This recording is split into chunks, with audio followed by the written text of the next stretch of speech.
पुढच्या बातमीकडे पुढची बातमी संतोष देशमुख हत्या प्रकरणातली सरपंच संतोष देशमुख हत्या प्रकरणात आज बीडच्या जिल्हा आणि सत्र न्यायालयात सकाळी 11 वाजता तिसरी सुनावणी होणार आहे।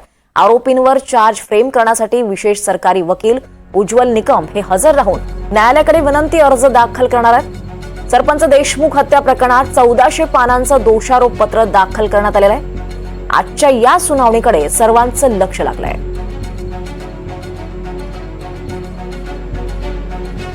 सरपंच संतोष देशमुख हत्या प्रकरणातली आज तिसरी सुनावणी पार पडते।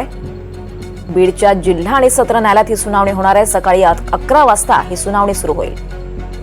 दरम्यान आरोपींवर चार्ज फ्रेम करण्यासाठी विशेष सरकारी वकील उज्ज्वल निकम हे स्वतः हजर राहणार आहेत। गेल्या वेळेसही ते स्वतः हजर होते, त्यांनी मोठा युक्तिवाद केला आणि यावेळेसही हजर राहून न्यायालयाकडे विनंती अर्ज दाखल करणार असल्याचं कळत आहे।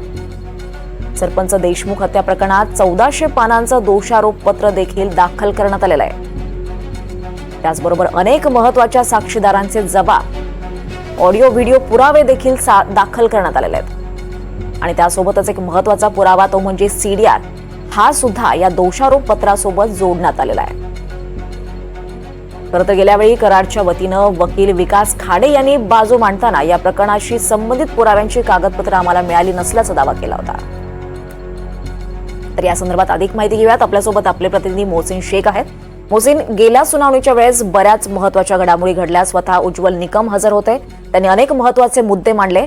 या सुनावणी दरम्यान नेमकं काय होऊ शकतं, यावेळेस कुठले महत्त्वाचे मुद्दे किंवा पुरावे कोर्टासमोर सादर होऊ शकतात? दीपाली, या सगळ्या प्रकरणात 1400 पानांचं दोषारोपपत्र दाखल करण्यात आलेलं आहे आणि आज जी सुनावणी होती ही तिसरी सुनावणी आहे आणि विशेष म्हणजे सरकारी वकिलांची बाजू हे उज्ज्वल निकम मानतायत आणि आज दुसऱ्यांदा ते जे आहे तर बीड जिल्हा सत्र न्यायालयात हजर राहणार आहे। मात्र आज काय होणार याकडे सर्वांचं लक्ष लागलंय, पण ज्या पद्धतीने गेल्या वेळेस उज्ज्वल निकम यांनी बाजू मांडली होती त्यानुसार आज ते आरोपीवर जे आहे तर चार्ज फ्रेम करण्यासाठी जे आहे तर विनंती अर्ज जे आहे तर कोर्टाकडे सादर करू शकतात, असा त्याचा उल्लेख त्यांनी गेल्या वेळेस देखील केला होता की पुढच्या सुनावणीच्या वेळेस चार्ज फ्रेम जे आहे तर आम्ही जे आहे तर सादर करण्यासाठी न्यायालयाकडे अर्ज दाखल करू। त्यामुळे या अर्जावर आता न्यायालयाची काय भूमिका असणार आहे, हा अर्ज न्यायालय मंजूर करतात का हे पाहणं महत्वाचं असणार आहे।